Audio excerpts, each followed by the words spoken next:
오늘의 말씀은 사도행전 22장 15절에서 16절 말씀입니다.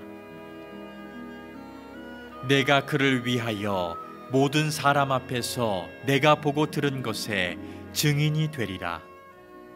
이제는 왜 주저하느냐? 일어나 주의 이름을 불러 세례를 받고 너희의 죄를 씻으라 하더라. 아멘. 지난 9일 개막되었던 평창의 패럴림픽이 오늘 폐막식을 합니다. 이 대회에 참석한 많은 선수들의 이야기가 연일 화제와 감동을 주고 있는데, 특별히 우리나라의 첫 그 메달을 안긴 신의현 선수, 이미 언론을 통해서 많은 분들이 소개받고 감동을 받은 줄 압니다. 이 선수는 대학교를 졸업하는 졸업반인 2006년도에 맞은편에서 오던 차와 크게 충돌하는 교통사고를 당하게 됩니다. 다행히도 목숨은 건졌지만 7시간의 대수술을 한 끝에 두 다리를 절단해야만 했습니다. 나흘 만에 깨어난 그는 현실을 알게 된 뒤에 매일같이 부모를 원망하고 자기 아내를 때로는 무시하고, 그리고 3년을 술에 찌들어 삽니다. 충분히 이해가 되지요. 젊은 사람이 어느 날 중도 장애를 만나고 평생을 그렇게 살아야 한다고 하면 누군가를 향한 원망과 그리고 좌절, 그리고 희망 없는 인생을 살지 않을 사람이 어디 있겠습니까? 그렇게 절망과 고통의 나날을 보내던 신의현 선수가 3년이 지난 어느 날 자기 친구를 통해서 휠체어 농구를 접하게 됩니다. 처음에는 무료하기에 휠체어를 타고 농구공을 튀기고, 또는 동료들과 함께 비록 장애인이지만 농구를 하는 즐거움으로 하루하루를 보내다가 재미가 있는 걸 넘어서 이 운동에 대한 성취감이 생기면서 나도 뭔가를 할 수 있겠다, 이런 생각이 들기 시작합니다. 그때부터 신의현 선수는 정신을 차리고, 비록 내가 장애를 가졌지만 잘할 수 있는 일을 해보자 해서 스포츠에 푹 빠져 다른 종목에 계속 도전을 하게 됩니다. 아이스하키, 사이클, 그리고 2015년에 스키를 처음으로 접하게 됩니다. 두 다리가 없으니 좌식 스키라고 하죠. 아예 앉아서 스키를 타는 거예요. 그렇게 스키를 접한 지 3년 만에 올해 평창에서 열리는 패럴림픽에 출전을 하게 됩니다. 동메달을 하나 따고 금메달을 하나 땄습니다. 크로스컨트리 스키 남자 좌식 15km에서 동메달 땄고, 7.5km 경기에서는 우리나라 패럴림픽 최초로 금메달을 땄습니다. 정말 이 선수의 지난 날을 소개받은 많은 사람들은 그 모든 좌절의 순간을 이기고 오뚜기처럼 일어난 신의현 선수의 이 노력, 그리고 그의 정신을 깊이 사며 아낌없는 박수를 보내주고 있습니다. 사람은 누구나 다 행복하고 또 평탄하기를 원하지만 우리는 그렇게만 되지 않죠. 우리를 아프게 하는 시련과 역경을 만날 때가 있습니다. 때로는 앞에서 본 것처럼 돌이킬 수 없는 어려움을 만날 때도 있습니다. 그런데 엄밀히 말하면 승리하는 인생은 넘어져서 사는 사람을 실패했다고 말하지 않고, 진정한 승리는 넘어지지 않는 사람이 승리가 아니고 넘어졌을지라도 다시 일어서는 사람을 우리는 승리했다고 말합니다. 신의현 선수처럼 어떤 어려움을 만났지만 오뚜기처럼 일어서면 그는 실패한 것이 아니라 승리한 사람입니다. 바라기는 여러분도 그런 사람이 되기를 바랍니다. 우리가 무슨 일을 만나도 오뚜기처럼 다시 일어서는 비결은 도대체 뭘까? 믿음의 사람들은 다시 일어나야 한다면 무엇으로 일어서야 할까? 오늘 사도행전 22장에 나오는 바울의 변론의 이야기를 통해서 그리스도인은 무엇으로 다시 일어설 수 있을까? 이런 생각을 해보려고 합니다. 지난 시간에 바울이 예루살렘에 와서 유대인들에게 많은 오해를 받지요. 같은 동족인 유대인인데 율법을 우습게 여기고 율법을 부정한다더라, 이런 소문 때문에 바울을 배척하려고 하니까 그 오해를 풀기 위해서 바울이 나도 율법을 존중하는 사람이다, 그래서 일부러 정결 예식에 참여해서 동질감을 회복하려고, 오해를 풀어보려고 바울이 노력을 하죠.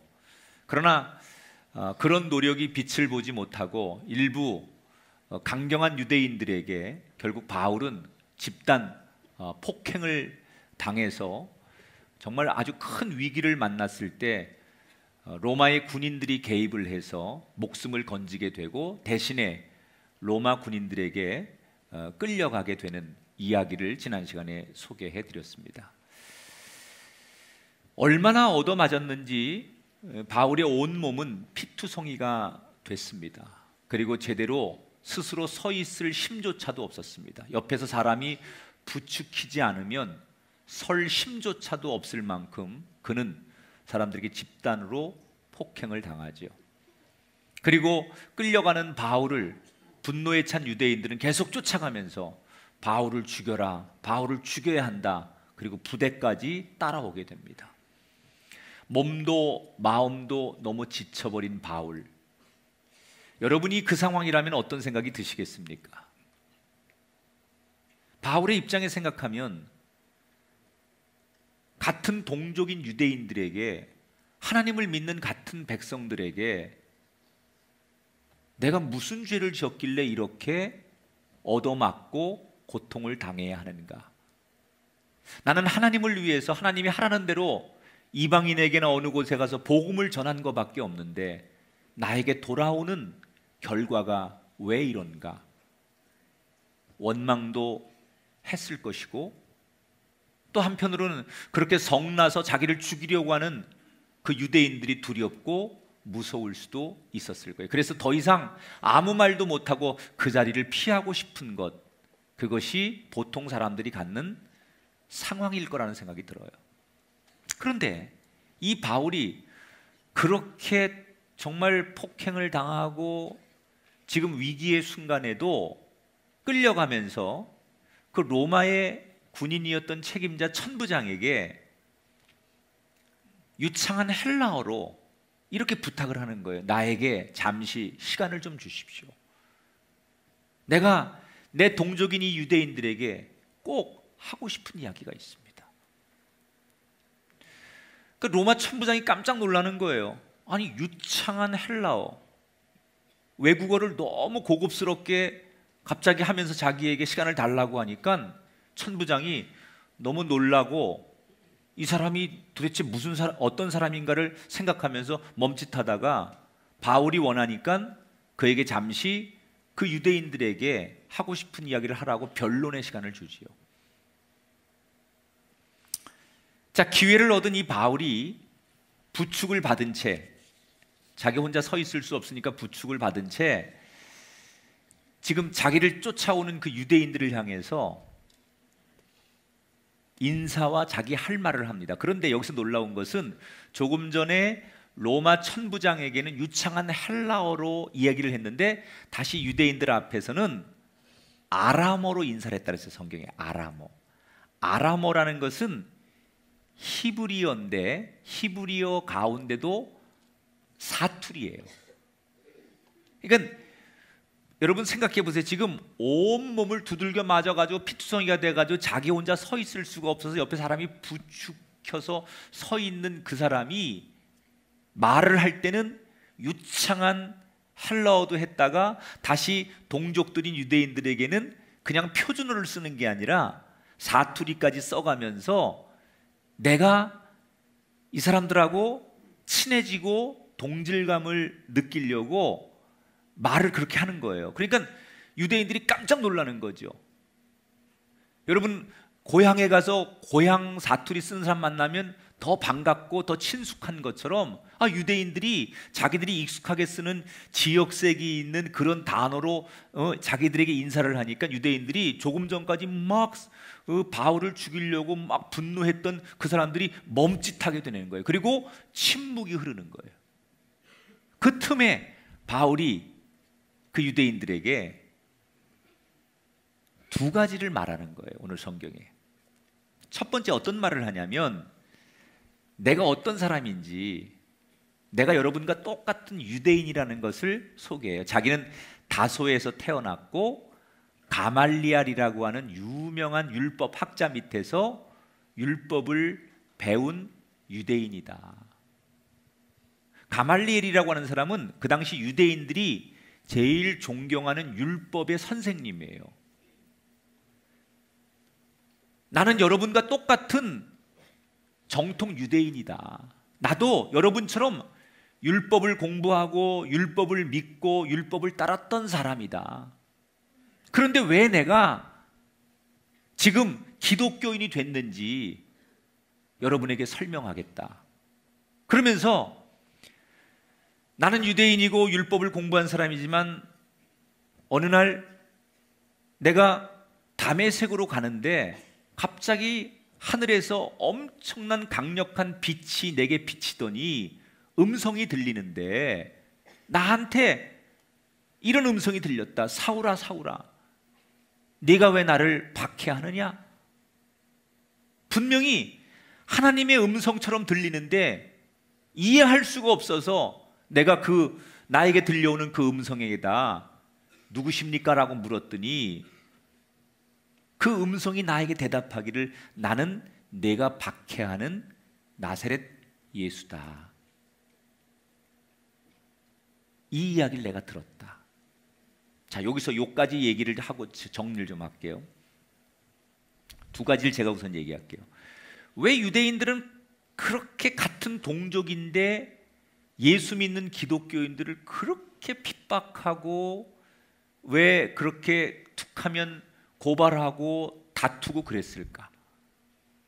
이것은 영적인 시기심 내지는 영적인 컴플렉스 때문에 그래요. 자, 이런 거예요. 율법을 공부하는 유대인들은 최고의 경건과 최고의 학문과 최고의 지식과 최고의 노력을 다 가지고 있는 사람이에요. 그런데 예수 믿는 기독교인들은 율법도 몰라. 이 율법을 공부하는 이 사람들에 비하면 똑똑하지도 않아. 그리고 정성스럽게 예배도 드리지 않아. 아무것도 없는 사람들이에요. 자기들은 유대인들의 율법을 지키는 유대인들은 율법과 경건과 거룩한 예배 다 가지고 있어요. 그런데 예수 믿는 이 사람들은 아무것도 쥐뿔도 없는 가난하고 무식하고 별것도 아닌데 이 사람들은 딱 하나, 예수만 붙들어요. 그런데 자기들에 비하면 아무것도 아닌 저 형편없는 사람들이 오직 예수 얘기만 하고 예수만 믿고 예수만 붙드는데도 자기들이 없는 기쁨과 평안과 사랑과 여유가 다 있는 거예요. 세상 모든 걸 다 가지고 있는 우리에 비하면 저 예수 믿는 사람들은 아무것도 아닌데 오직 예수 하나만 붙들고 있을 뿐인데 그 예수 하나 때문에 우리들이 누리지 못하는 걸 다 누리는 거예요. 성령의 능력이 율법을 공부하고 율법을 준수하고 거룩함과 경건을 가지고 있는 우리들에게는 임하지 않는데 예수만 붙들고 있는 저 예수 믿는 기독교인들에게는 성령의 능력이 나타나는 거예요. 그러니까 못 견디는 거예요. 여러분, 평생을 공부하고 최고의 학문을 공부한 사람이 어느 날 저 초등학교도 졸업하지 않은 사람이 자기 분야에 자기보다 더 많은 걸 안다고 생각하면 상대적 박탈감이 더하는 거예요. 그러니까 이 유대인들은 분명히 자기들보다 불행하고 아무것도 아닌 사람들이 예수 때문에 너무 행복하고 예수님 때문에 모든 능력을 다 독점하는 것에 대한 시기심, 내게 없는 것이 저들에게 있다는 것에 대한 컴플렉스, 이런 게 있었다는 거죠. 두 번째, 이 장면에서 사울이 지금 다메섹에 가고 있잖아요. 다메섹에 가는 것은 자기도 율법 신봉자이기 때문에 하나님이 주신 말씀은 율법만 하나님의 말씀이라고 생각하는 게 율법주의자들이에요.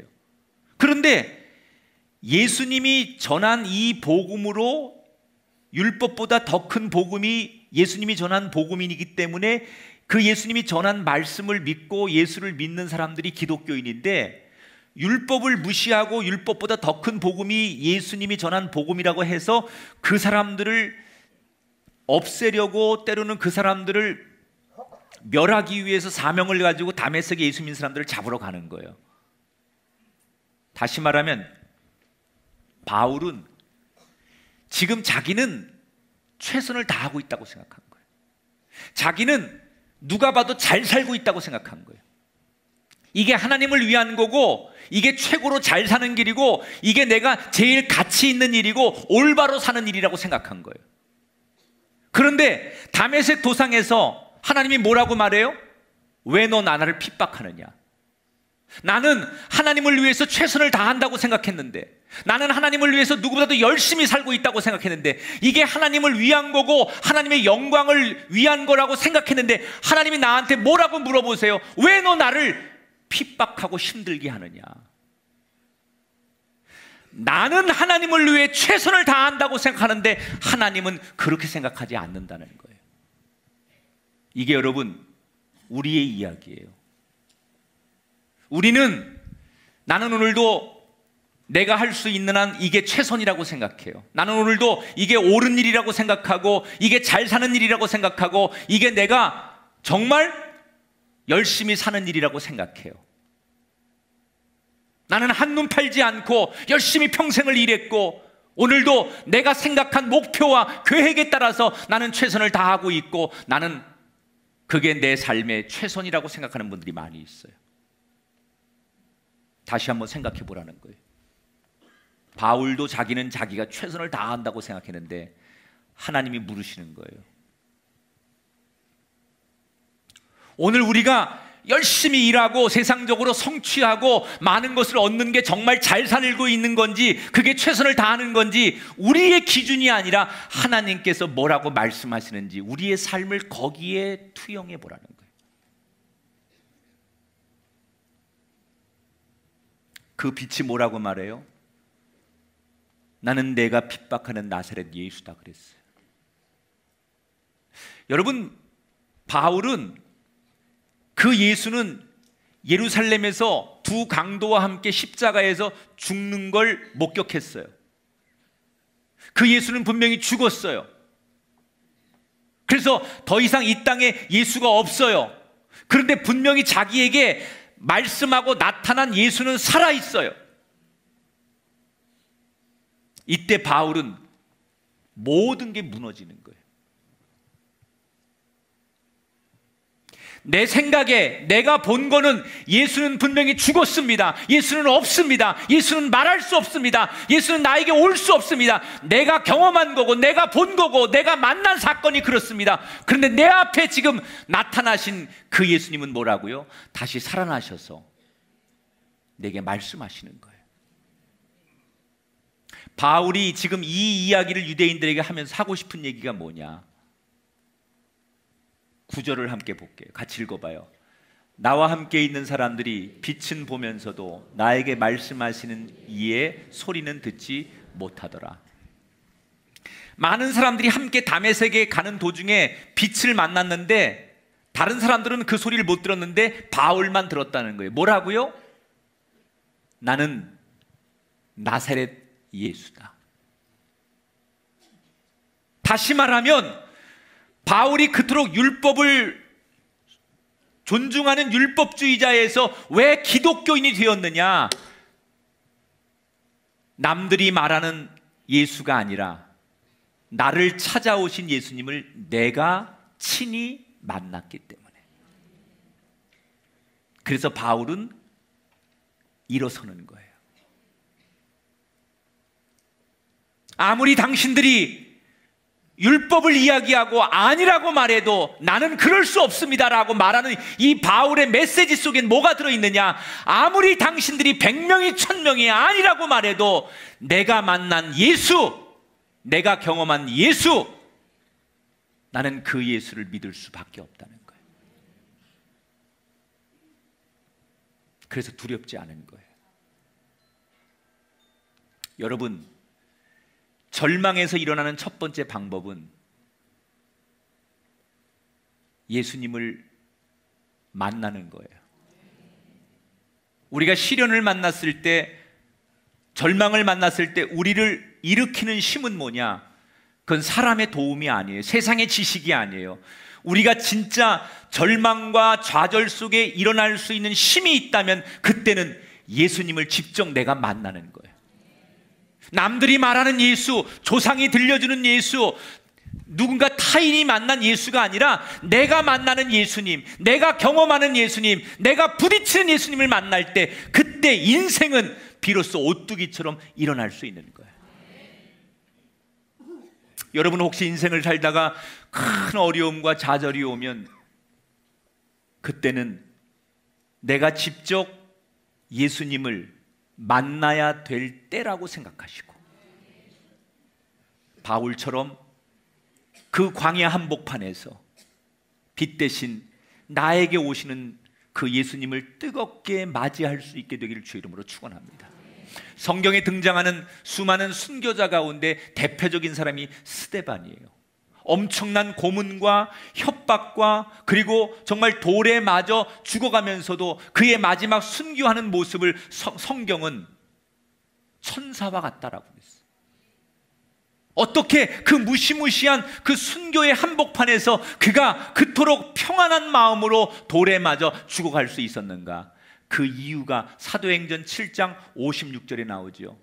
스데반이 이렇게 고백합니다. 보라, 하늘이 열리고 인자가 하나님 우편에 서신 것을 보노라.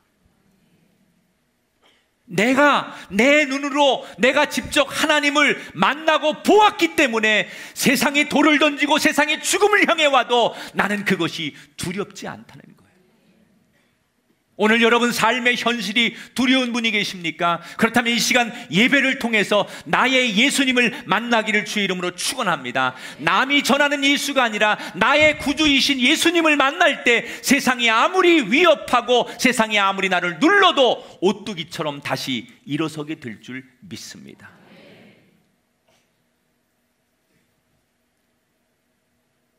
바울은 자기가 왜 기독교인이 됐으며 여러분이 아무리 나를 죽인다고 해도 내가 그 예수님을 전할 수밖에 없는지 자기의 이야기를 담담하게 그 유대인들에게 하고 있어요.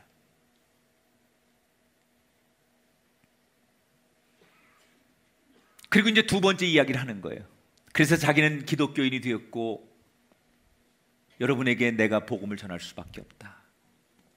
그러면서 또 한 가지 주제가 뭐였냐면, 유대인과 이 바울 간의 갈등이 뭐였냐면, 왜 하나님의 복음을 유대인이 아닌 이방인들에게 전하느냐, 이게 늘 갈등의 소재였어요. 유대인들은 굉장한 민족주의자들이에요. 하나님이 아브람, 요셉, 다윗, 솔로몬 다 이 유대인들을 통해서 이 땅을 구원하시고, 그래서 유대인들은 선택된 민족이라고 생각하는 거예요. 하나님이 특별히 이 땅에 유대인들을 선택하셔서 유대인들을 열방의 하나님의 그 자녀로 삼으셨다고 유대인들은 믿는 거예요. 그런데 그런 특권이 자기들에게 있는데 그것이 다른 이방인들에게 흘러간다는 게 이 유대인들은 받아들일 수 없는 거예요. 왜 하나님의 은총을 우리가 아닌 이방인들에게 나누어 주느냐, 이것 때문에 늘 유대인들은 바울에게, 기독교인들에게 시비를 거는 거예요. 바울이 왜 그런지를 설명하는 거예요. 두 번째 이야기에서 내가 그렇게 예수님을 만나고 내가 다시 예루살렘에 돌아왔다. 그리고 원래 내 계획은 그래, 내 동족인 유대인들 율법주의자들에게 구약 율법에서 말하는 이 땅을 구원할 하나님이 보내실 메시아가 예수 그리스도라는 것을 내가 사람들에게 전해줘야 되겠다. 그게 원래 바울의 계획이었어요. 그래서 바울은 이방인들에게 예수님을 전하는 계획이 없었어요. 자기 동족인 유대인들에게 예수님을 전해야겠다고 생각하고 예루살렘에 돌아와서 자기가 성전에서 기도를 하고 있는데, 어느 날 하나님께서 기도하는 자기에게 하나님께서 이렇게 찾아오셔서 말씀하는 거예요. 21절 같이 읽어요. 시작.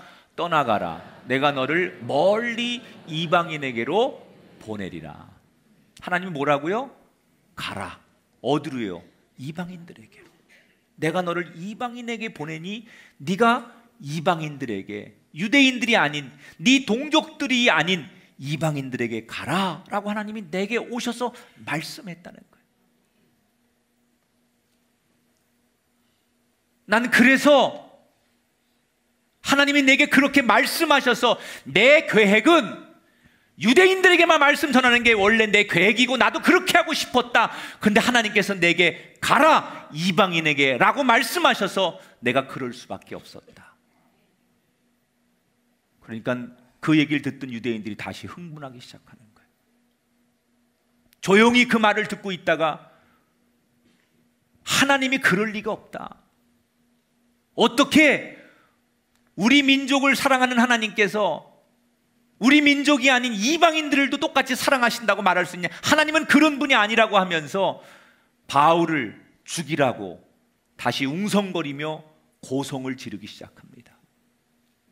사람들이 화가 났다는 표현을 하기 위해서 옷을 집어던지고 신발을 던지고 돌을 던지고 고함을 치면서 다시 바울을 위협하기 시작하죠.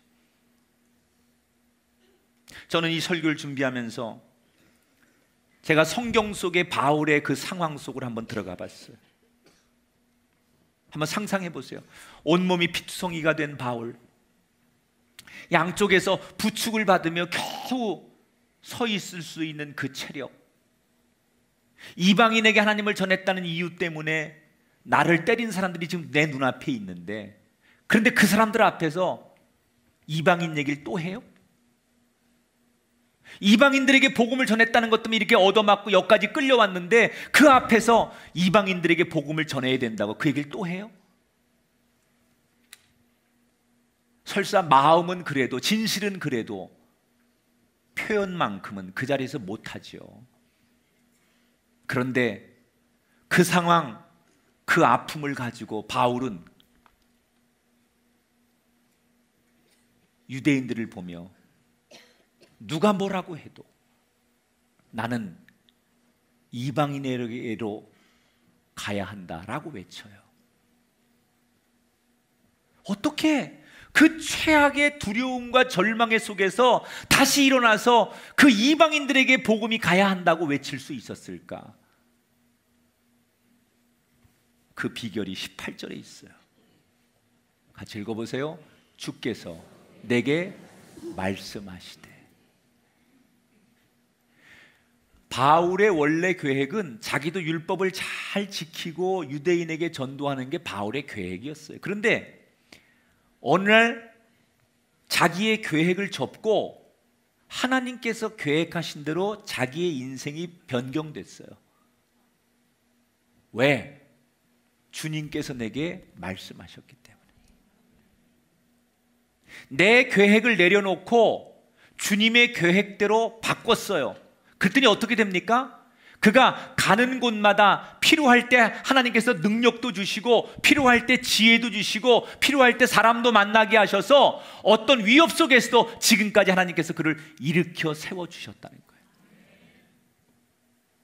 그리스도인은 뭘 가지고 다시 일어서야 하느냐? 우리가 역경과 어려움을 만났을 때 그리스도인은 내 계획을 멈추고 하나님의 계획을 다시 따라갈 때 그리스도인은 일어서는 거예요. 여러분, 우리의 삶은 언제나 하나님 앞에 내 계획을 얘기합니다. 내 생각을 얘기합니다. 내 의견을 얘기하고 내 소원을 얘기합니다. 근데 신앙의 절정은 내 계획을 내려놓고 주님의 계획을 따라가는 거고, 내 생각을 내려놓고 주님의 생각을 묵상하는 거고, 내 뜻을 내려놓고 주님의 뜻에 순종하는 게 신앙의 절정이라는 거예요. 그때 그리스도인이 일어나는 거예요. 내 계획, 내 생각, 내 뜻이 있을지라도 주님의 계획과 주님의 말씀이 있다면 다시 내 삶의 방향을 수정하는 것, 그때 그리스도인은 오뚜기처럼 일어서는 거예요.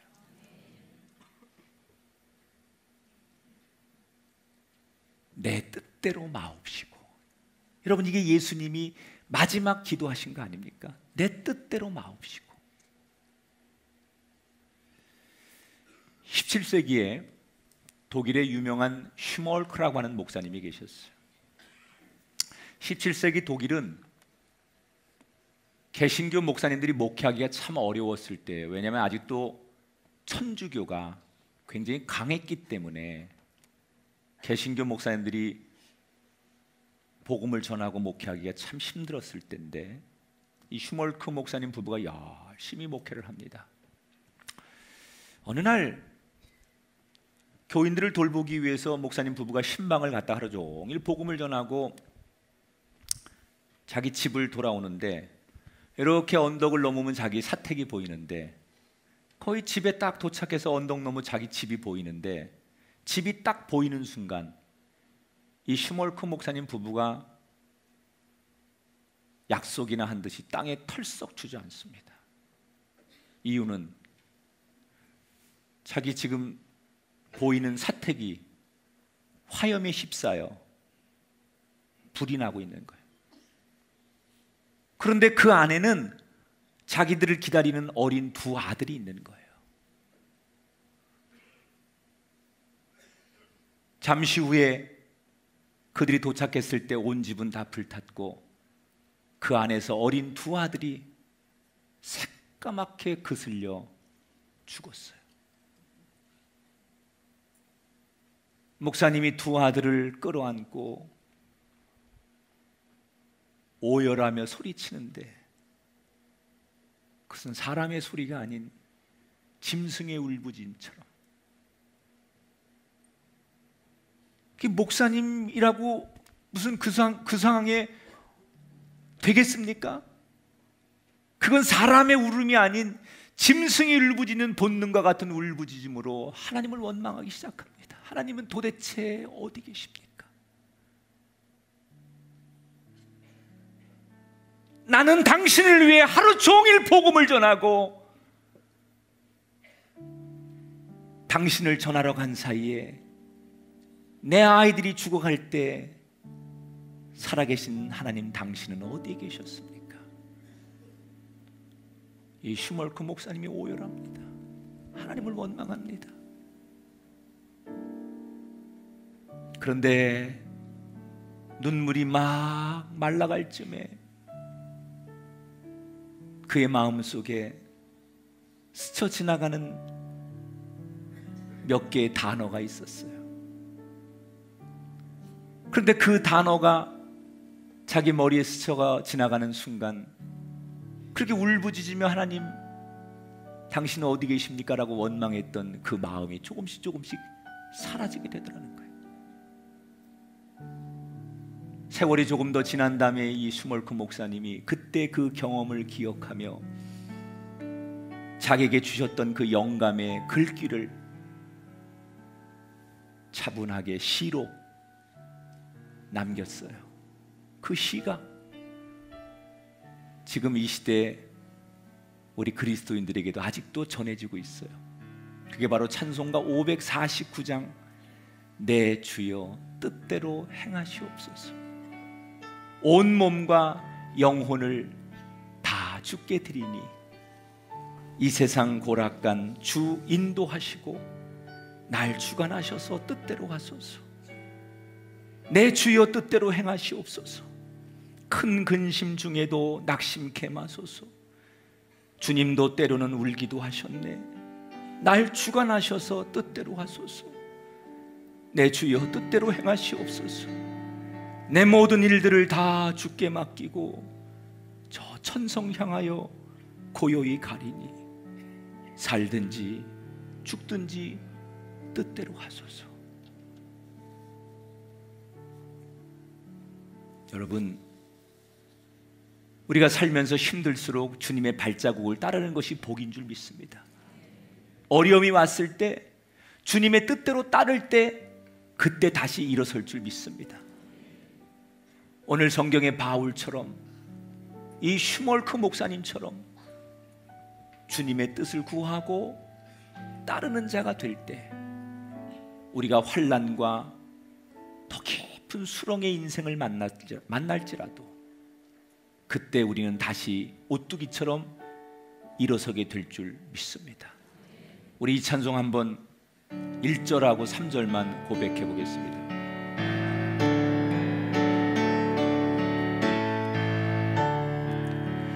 내 주여 뜻대로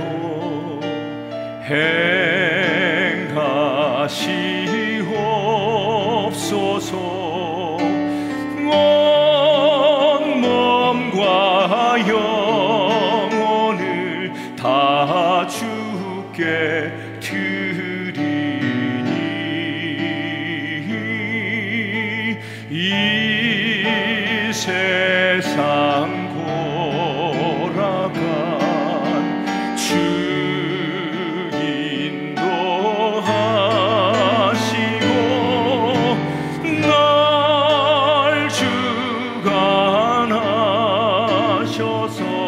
뜻대로 하소서. 내 주여 뜻대로 행하시옵소서. 내 주여 뜻대로.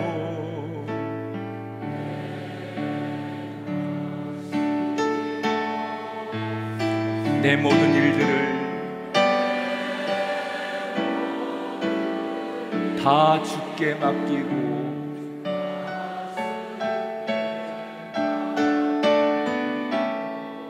저 천성 향하여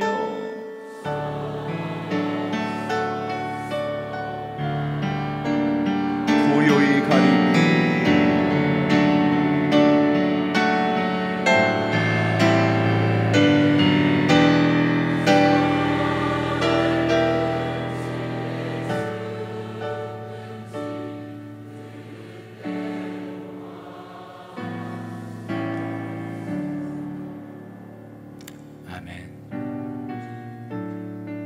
그리스도인의 일어서는 타이밍은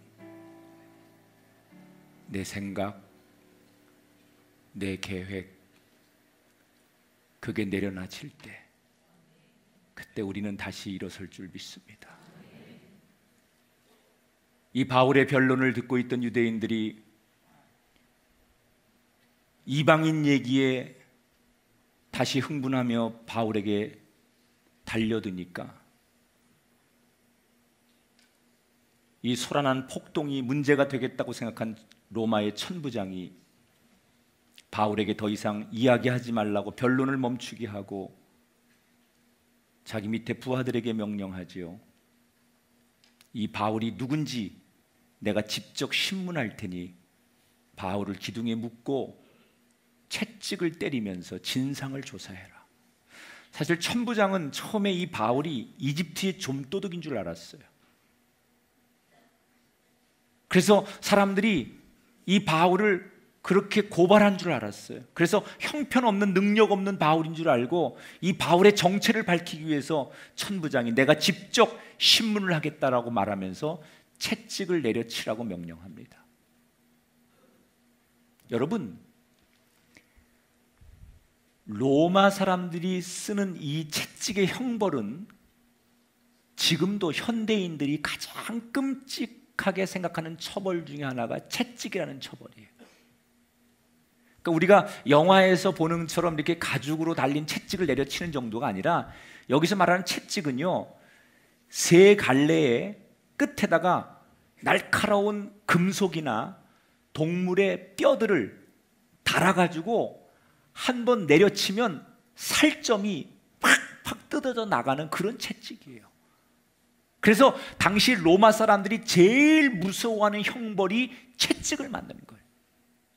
그런 얘기도 있습니다. 유명한 네로 황제가 채찍을 맞을 것이라는 이 소문만 듣고도 채찍을 맞느니 스스로 목숨을 끊자 해서 자결을 했다는 거예요. 그래서 모든 사람들이 채찍 얘기만 나오면 벌벌 떨어야 돼요. 그런데 채찍을 내려치라고 하는 얘기를 듣고도 바울은 기둥에 묶여서 벌벌 떨기는커녕 옅은 미소를 띠며 천부장 앞에서 웃어요. 어떻게 그럴 수 있습니까? 지금 이 상황에서 어떻게 그런 여유로운 웃음이 나올 수 있습니까? 뭘 믿고도 대체 웃을 수 있습니까? 그 근거가 25절에 나와요. 같이 읽어볼게요. 바울이 곁에 서 있는 백부장들어 이르되 너희가 로마 시민 된 자를 죄도 정하지 아니하고 채찍질할 수 있느냐? 무슨 얘기예요? 여보시오, 내가 로마 시민권을 가진 사람인데, 로마 시민권을 가진 사람은 재판하기 전에 함부로 고문하면 안 되는 거 당신들 아시지요?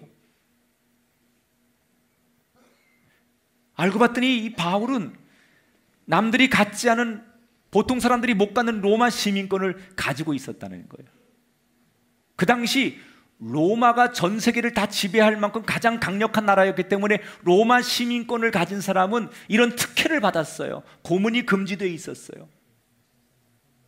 그러니까 천부장이 네가 로마 시민권을 가졌다고? 보여봐. 그랬더니 자기 허리춤에 청동으로 된 로마 시민권의 명패를 보여주게 되죠. 천부장이 깜짝 놀라며 채찍을 내려치기로 했던 것을 취소하며 오늘 성경의 이야기가 끝납니다. 자, 여기서 궁금한 거 하나. 바울은 분명히 유대인인데 어떻게 로마 시민권을 가졌을까? 이유는 태어나 보니까 아버지가 로마 시민권자예요. 그 아버지는 어떤 사람이냐? 아버지도 유대인인데 돈이 굉장히 많은 사람이에요. 그래서 그 당시에는 돈 많은 유대인들이 돈을 많이 주고 로마의 시민권을 사는 경우가 왕왕 있었어요. 그러니까 바울은 아버지가 돈을 주고 로마 시민권을 사서 로마 시민권이 됐는데 그 아들이 되니까 자연스럽게 로마 시민권자가 된 거예요. 혈통은 유대인인데 그래서 로마 시민권을 갖게 되는 거예요. 남들이 없는 로마 시민권, 그게 그 위기의 순간 빛을 발하는 거예요. 근데 저는 여기서 더 중요한 진리 하나를 발견했어요. 사람이 극적인 곳에서 일어날 수 있는 건 결국 뭐냐? 남들이 없는, 남들이 인정할 수밖에 없는 조건과 실력을 가지고 있어야만 사람은 어느 순간에 다시 일어날 수 있다. 우선 그게 로마 시민권이에요. 남들이 없는 시민권이 그에게 있었기 때문에 그게 그를 지켜주는 거예요. 그런데 여기서 진짜 중요한 건 이거예요. 처음에 천부장한테 끌려올 때 나한테 변론할 시간을 주십시오라고 헬라어로 얘기했잖아요. 천부장은 굉장히 고위 관리예요. 그 사람에게 헬라어로, 로마 사람들이 쓰는 외국어로 말을 하는 거예요. 근데 이 헬라어도요, 소크라테스나 이런 귀족들이, 철학가들이 쓰는 고급 헬라어가 있고 평민들이 쓰는 일상적인 헬라어가 있어요. 근데 여기서 말하는 헬라어는 굉장히 수준이 높은 고급 헬라어를 얘기하는 거예요. 그리고 다시 자기 동족들 유대인들에게 얘기할 때는 히브리어, 그 히브리어 중에서도 아람어. 그러니까 이게 무슨 얘기냐면요, 바울은 실력이라는 것이 분명히 있었다는 거예요. 아마 바울이 어릴 적에 아버지가 너 로마 시민권을 가졌으니까 로마어도 공부하고 너 유대인이니까 유대어도 공부하고 이렇게 뭐 어학을 여러 가지 시켰을 거예요. 그때 공부하면서 바울은 내가 이런 걸 왜 해야 돼? 뭐 이랬을 수도 있어요. 그런데 그때 남이 안 하는 공부를 하고 남이 안 하는 실력을 쌓아두니까 나중에 지금 이 위기에서 그게 다 쓰여지는 거예요. 우리가 살다 보면 극심한 슬럼프나 어려움을 만날 때가 있는데 그때 우리를 일으키는 근거가 뭐냐? 남들로부터 인정받을 수 있는 실력이 준비되어 있어야 된다는 거예요. 그리스도인들은 대개는 믿음만 있으면 된다고 생각하지만 하나님은 믿음 좋은 것만 가지고 우리를 일으키시는 게 아니에요. 믿음도 좋아야 되지만 우리가 때로는 세상 사람들에게 인정받을 수 있는 자기 삶의 분야에서 사람들로부터 인정받는 사람이 될 때 그걸 통해서 하나님이 우리를 들어 쓰시는 거예요. 바울은요 굉장히 인정받는 학자이기도 했지만 천막을 만드는 기술자 중에서도 최고였어요. 그러니까 뭘 하든 간에 바울이 노동을 하든 일을 하든 공부를 하든 설교를 하든 사람들이 아 진짜 바울은 대단해, 저 사람 진짜 정말 능력이 있어, 탁월해, 열심히 해, 이런 인정을 받았다는 거예요. 그것이 지금 위기의 순간에 바울을 일으키는 근거가 됐다는 거예요. 제가 이런 설교를 하면 많은 분들이 이렇게 좌절합니다. 아니 뭐 이 나이에 공부를 해야 되는 것도 아니고 나는 무슨 애초에 좋은 학교 나온 것도 아니고 나는 그런 실력이 없는데 자꾸 실력 얘기하시나? 여기서 지금 말하는 이 성경에서 실력이라는 것은 거창한 일상적인 실력을 얘기하는 게 아니에요. 여러분의 삶의 현장에서 학생은 그 학창시절의 공부로 자기 실력을 이야기하면 되는 거고, 만약에 여러분이 조그만 분식점을 경영하시고 조그만 그저 직원도 없는 분식점에서 혼자 일을 하신다면 그 분식점의 음식으로 여러분의 실력을 드러내면 되는 거고, 노동자는 기술로, 예술가는 자신의 예술로, 경영자는 비즈니스로, 셀러리맨은 업무로 자기의 실력을 드러내는 거예요. 성경에서 말하는 실력이라는 것은 여러분의 삶의 현장에서 여러분에게 주어진 일에 최선을 다해서 누군가로부터 참 성실하고 저 사람 저 일만큼은 참 최선을 다했구나 라고 인정하는 그 분야의 삶의 달인이 되면 하나님이 그것 때문에 여러분을 들어 쓰신다는 거예요. 결국 우리가 주님을 위해서 우리의 실력을 쓴다는 것은 꼭 지식적이고 많이 세상 사람들처럼 학문적이고 그렇게 세상 사람들의 기준을 얘기하는 게 아니라 내가 가지고 있는 달란트, 내 삶의 현장, 내 일터, 내 삶의 조건들, 거기서 최선을 다해서 누군가로부터 참 저 사람 정직하고 열심히 살고 최선을 다했다라는 그런 일상의 달인이 될 때 주님은 그걸 통해서 우리를 일으키신다는 거예요. 여러분이 하는 일이, 여러분이 살아가는 삶의 현장이 주님께 쓰임받는 삶이 일이 되기를 주의 이름으로 축원합니다. 오늘 말씀을 정리할게요. 바울은 지금 큰 어려움을 만났어요. 그런데 그런 상황에서도 굴하지 않고 바울은 그때그때마다 오뚜기처럼 또 일어서고 또 일어서요. 무엇이 그렇게 어려운 순간에도 바울을 오뚜기처럼 일어서게 했을까? 세 가지 이야기를 하고 있어요. 예수님을 내가 만났기 때문에. 여러분, 쓰러졌을 때는 예수님 만날 때입니다. 두 번째, 내 계획, 내 뜻을 접고 다시 일어나야 할 때 주님의 발자국, 주님의 계획을 따라갔기 때문에. 그가 가지고 있는 평상시의 실력과 남이 없는 조건, 그걸 하나님이 들어 쓰셨기 때문에 바울은 다시 일어설 수 있었습니다. 따라합시다. 오뚜기가 이긴다. 그리스도인의 최고의 축복은 실패가 없고 넘어지지 않는 게 아니라 하나님이 주시는 최고의 축복은 넘어진 자를 다시 일으키는 거예요. 할렐루야. 하나님은 우리를 넘어지지 않게 하시는 분이 아니라 넘어진 자를 다시 일으켜 세우시는 분이에요. 넘어졌을지라도, 실패했을지라도, 힘들지라도 다시 일어서면 그게 하나님의 은총이에요.